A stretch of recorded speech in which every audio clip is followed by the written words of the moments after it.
The committee will come to order. Without objection, the chair is authorized to declare a recess of the committee at any time.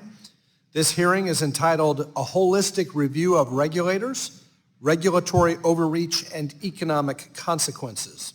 Without objection, all members will have 5 legislative days within which to submit extraneous materials to the chair for inclusion in the record. I now recognize myself for 5 minutes to give an opening statement. Last week, we began a discussion of the so-called Basel III Endgame proposal put forward by federal banking agencies.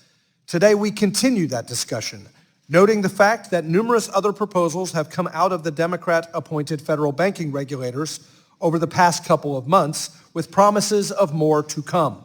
The Basel-related proposal is incorrectly pushed as a response to the March banking instability and has been delivered in an underdeveloped and hurried fashion, and in many crucial areas is glaringly arbitrary and capricious. Following the Basel III and G-SIB surcharge proposals from the Fed, certain regulatory officials wasted no time in their never-let-a-crisis-go-to-waste approach to rulemaking and guidance shifting. Added to the regulatory onslaught have been proposals on long-term debt and resolution planning. In speeches, agency officials have signaled that more is on the way. A full-scale, rushed, and undeveloped rewrite of the rules of the road for the U.S. financial system is not warranted. That is especially so as officials, including those making recent proposals and stress tests, repeatedly say that U.S. banks are well capitalized and resilient. While multiple proposals have been put forward and more are likely on the way, Congress and the American people have been left out of the information flow. Indeed, members of Congress on both sides of the aisle have requested quantitative analysis, including cost-benefit analysis of the Basel-related capital proposal, but we have been ignored. No one knows how all the recent proposals work together or not, and we have no indication from the Fed, FDIC, and OCC, which are populated with armies of economists, analysts, supervisors, and examiners, of their cumulative impact to the U.S. financial system. Neither Congress nor the industry being regulated, nor the American people, including consumers, families, small businesses, farmers and ranchers and municipalities, know what to expect from the incredibly complex, interconnected, and hazy web of what has been proposed. The risks of working hastily without analytical support are high and systemic.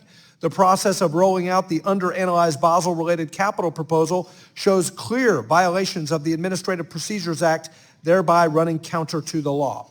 That proposal also contains a repeal by rule writing of the bipartisan congressional S-2155 tailoring law, done so for partisan reasons. There are some elements of the proposals for long-term debt resolution planning and G-SIB surcharges that are worthy of discussion and analysis. But a shotgun, total rewrite of the regulatory rules of the road is reckless and systemically risky. And that doesn't even take into account all that the Securities and Exchange Commission, the avalanche of rules that are coming from the SEC, how they might interact with the bank regulators here in impairing market liquidity. The interconnected onslaught of proposals and guidance overhauls threaten both individual slices and segments of financial markets and the system as a whole. We know nothing of how they all fit together or not, or what the systemic and other unintended consequences may be. That requires analysis, which the federal banking regulators in their hurriedness have not done. Will liquidity in treasury markets dry up because of the tangled web of proposals? Will first-time home buyers be shut out of the dream of home ownership? Will the car and truck buyer can no longer afford personal transportation because auto credit is too costly for most and not available for many? Will financial institutions be forced out of entire business lines, such as provision of auto credit or market making for treasury securities, leaving consumers and investors to take the hit? Will financing for new industrial projects and development in each of our districts dry up? Will municipalities find it even more costly to finance their communities?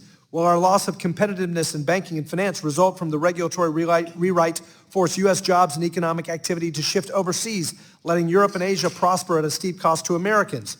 These are all questions that require answers before agencies promulgate a rulemaking. However, Democrat-appointed federal banking regulators put forward this myriad of proposals to re-regulate the banking and financial system and have offered no answers. They may be belatedly beginning to look as clear flaws in the proposals are glowing in the dark. But unfortunately, markets have already begun to price in the changes given the lack of clarity on these important questions, threatening a growing credit crunch. The recent attempt by Democrat-appointed federal banking regulators to design some opaque Dodd-Frank 2.0 exercise on the cusp of a developing credit crunch needs to end. And it happens right when interest rates are higher than they've been in decades. Regulators should replace that process with proposals that deal with real problems facing our financial system with full transparency and ample input allowed. If not, as Chairman McHenry said last week, it will be American families who ultimately will suffer.